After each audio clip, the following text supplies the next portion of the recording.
Hello, hello, hello. Welcome. Come on in. It's Dr. Melva. We are live from Chesapeake, Virginia. We are broadcasting live from Chesapeake, Virginia. Today is Thursday, October 5th at 6:30 p.m. Eastern. I'm live from the ball field. Join us today. Today is Get Your Digestive Tract Back on Track, Volume 3. We are talking about constipation and mucositis. So come on into the broadcast. Invite your friends. If there's anyone that you know who could benefit from this, sharing is caring. So come on in. Hopefully I'm in a place where you can hear me. There's a game going on in the back, a game going on in front of me. We're out at the softball, football, high school fields today. So come on in. Welcome, welcome, welcome. Let's see who's on the broadcast. When you're here, say, hey, Dr. Melva, teach me what you know. All right, how's everybody doing today? How's everybody doing? Making sure the sun is not in my eyes here. Okay, I hope you can hear me. Let me know if you can hear me. Have the volume on. This will probably be quick because it's a lot going on around me. But I wanted to come on today to chat with you about constipation. So we've covered nausea and vomiting. We talked about diarrhea. And today we're going to talk about constipation and mucositis. And I'll explain what mucositis is. So welcome to the live broadcast. Come on in. Come on in. We're going to get started in just a few seconds. For those of you just joining, I'm Dr. Melva, your board certified radiation oncologist. There's a fire truck going by, so I don't know if you can hear me. I'm Dr. Melva, your board certified radiation oncologist, and I help patients that have been diagnosed with cancer. Through my videos, speaking, and telemedicine consults, I help you to understand your diagnosis, navigate the confusing cancer system, and live a normal life in spite of cancer. You can find me right here on Facebook.com/Dr. D-O-C-T-O-R Melva, M-E-L-V-A. So if you're not following me already, push the like and follow button, share. Sharing is caring. All right, so let's get started on today. So for those of you just joining, we were talking about getting your digestive tract back on track. Before I get started, I'd like to let you know, if you don't know, we're celebrating National Breast Cancer Awareness Month in the month of October. I'll be doing some series starting next week on breast cancer, things that you need to know, signs and symptoms to look for. We'll be talking all about breast cancer next week. But this week we're finishing Volume 3 of a 3-part series on your digestive tract. So let's get into it. All right, constipation. Okay, thank you so much for joining the live broadcast. Welcome, welcome, welcome. All right, so constipation. Constipation can actually be caused from the treatments and what we talked about before, taking medicines for nausea. Some of the medicines for nausea, so anti-nausea medications or pain medications, can actually cause you to have constipation.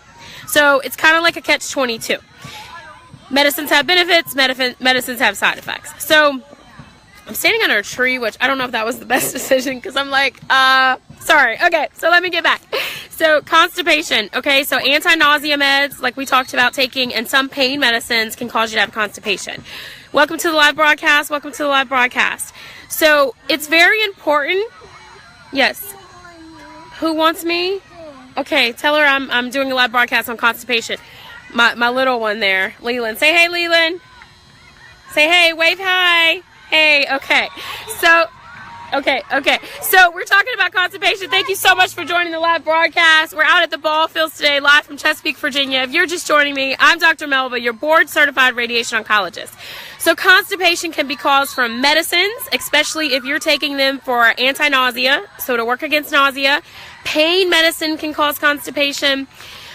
So it's very important that when you start treatment, let's say if you're starting chemotherapy and radiation or radiation treatment for your cancer, that you have a plan for a bowel regimen, okay? And all that means is you have a plan for what you're going to do to get your bowel movements as normal as possible.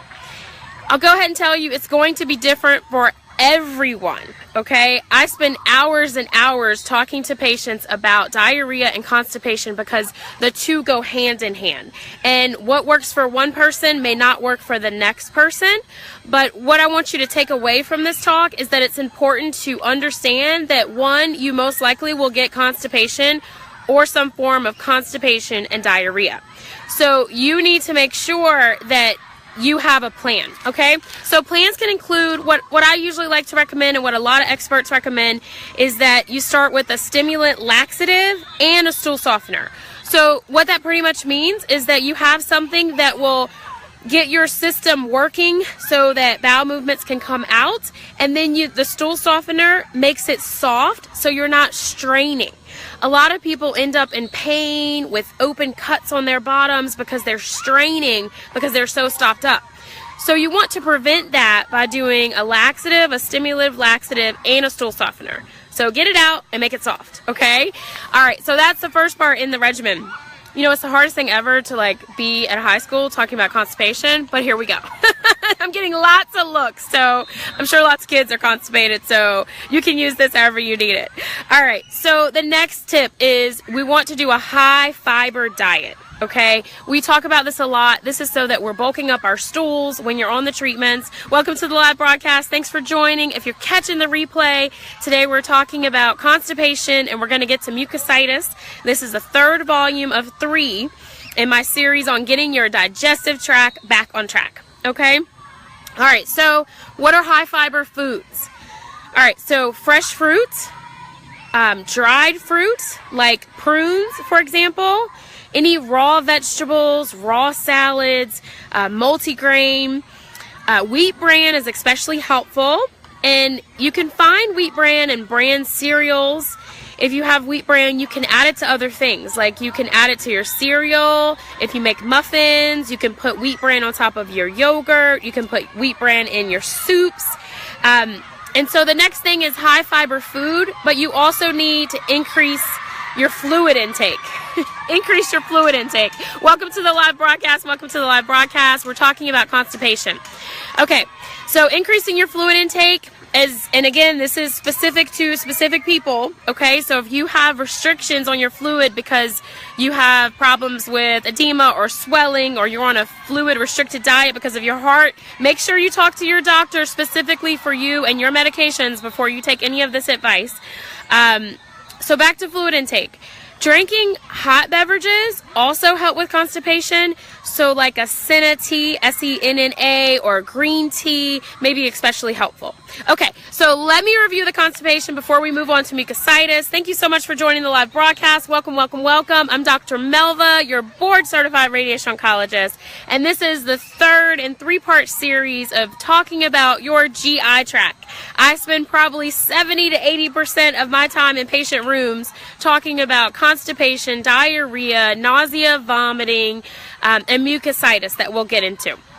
All right, I hope this is helpful. I hope you're getting some value from this. So just to recap, if you have constipation, one, I want you to understand that it will be caused most likely from medicines and also from your treatments, whether that's radiation that you're undergoing, chemotherapy, or a combination of both. Welcome, welcome, welcome to the live broadcast. So anti-nausea meds, we talked about nausea, can cause constipation. Pain meds can cause constipation. So what are you going to do if you get constipated? So number one, for constipation, we talked about medicine, okay? Medicine. So a stimulant laxative and a stool softener is what you start with. So you want to get your bowels moving, and then you want the stools to come out and be soft. Okay, so that's one medicine. If you've been watching me long enough, you know that I believe that food is medicine. So I like to talk about things that we can do with our nutrition to also help with constipation. Okay, so one, we're going to take some meds, and then we're also going to eat high fiber foods. Okay, where do we find high fiber foods? Fresh fruits, fresh salads, wheat bran especially, and we talked about adding wheat bran to things like your soups, your muffin, yogurt, and other foods that you make. What else did I go over? Look at my notes here. And cereals. Okay, so you can kind of put wheat bran on top of things. All right, and then we want to increase our fluid intake. Okay, so we want to drink more water with what we can, depending on what your restrictions are. And then hot beverages are especially helpful for constipation. Okay, so a green tea or senna tea, sipping on those.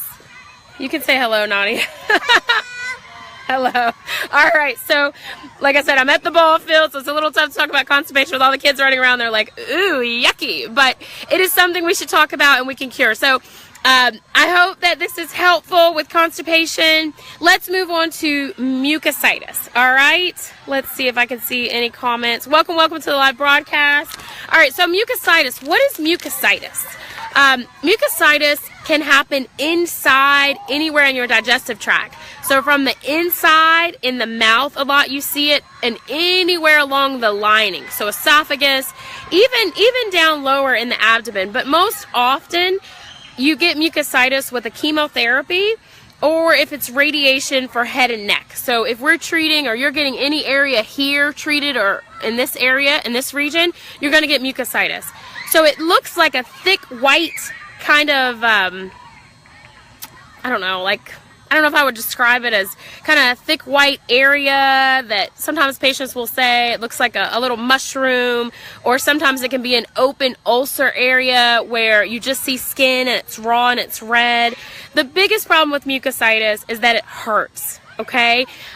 So what can we do to prevent mucositis reaction, and what can we do to treat mucositis, okay? So looking at my notes here, be careful, buddy. Be careful.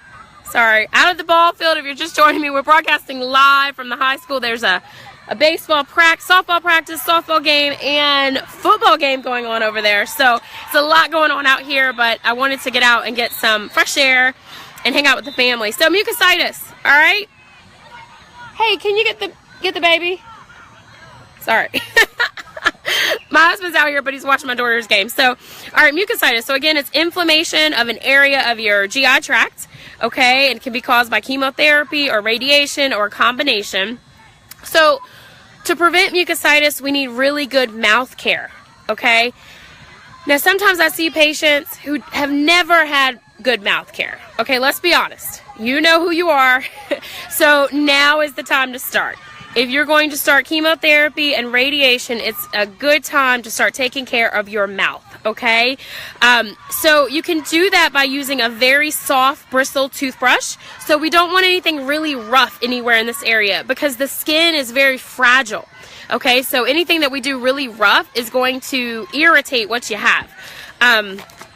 Okay, so, and you want to rinse your mouth. You want to use a bland mouthwash.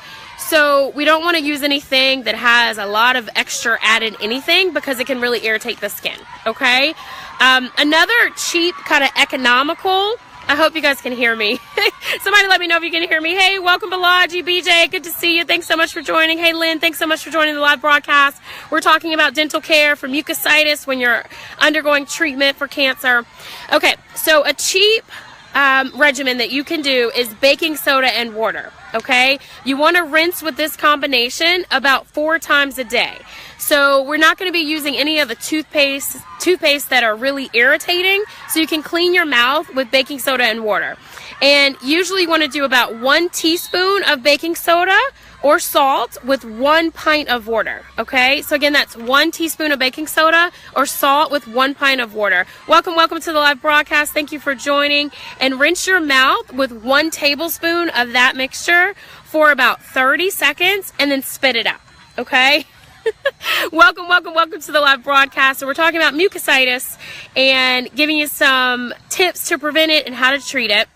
Okay, so you're going to do that 4 times a day. Now let's talk about some specific treatments. So chemotherapy in particular, thanks so much for sharing the live broadcast. Thanks so much for joining.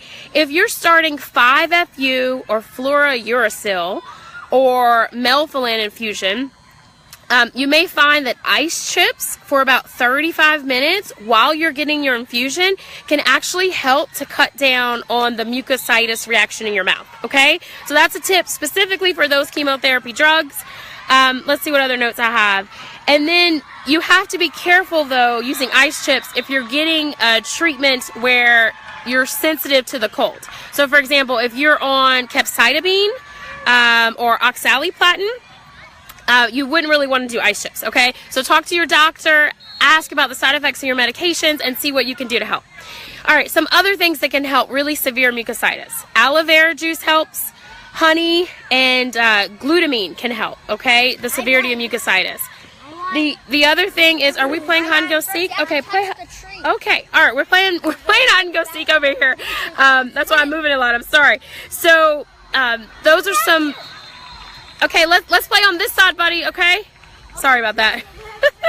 So if you have mucositis, try to eat bland, soft foods. I also like to prescribe medications. I usually do a mix of things that are kind of numbing in the mouth, so like a lidocaine, nystatin in case you have any fungal infection.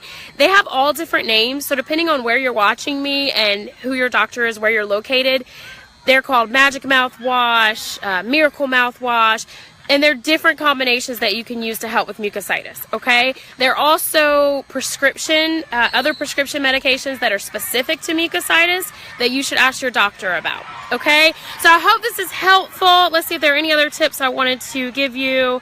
For mucositis, please avoid any spicy foods, coarse or dry foods, because the food will be sticky and it hurts, okay? But you can get through mucositis, you can get through nausea and vomiting, you can get through constipation, and these are lots of tips. So if you missed Volume 1, Volume 2, and the beginning of Volume 3, it's on my Facebook channel, and it'll be on my YouTube channel, so you can watch it.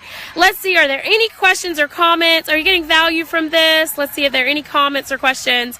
I know it was a lot of information. Thank you so much for joining. You know, it's kind of hard to do this out at the ball field, you know, talking about constipation, diarrhea, but it has to be done, right? We have to balance our lives and be with family, but also help and serve those that we can help. All right, so I'm going to sign off. If there aren't any questions for me about constipation, nausea, vomiting, anything that we talked about in the series, again, I hope these are helpful. Please share. Sharing is caring. Again, I'm Dr. Melva. I'm your Board Certified Radiation Oncologist, and I help people that have been diagnosed with cancer through my video, speaking, and telemedicine consult service. I help you to understand your cancer diagnosis, navigate the crazy system of cancer care, and live a normal life in spite of a diagnosis of cancer. I hope that you learned something today. I hope that it was valuable. If you ever want to chat with me, you can find me right here on Facebook.com/Dr. DOCTOR Melva, MELVA. Thank you so much for joining. You guys have a blessed evening. Bye.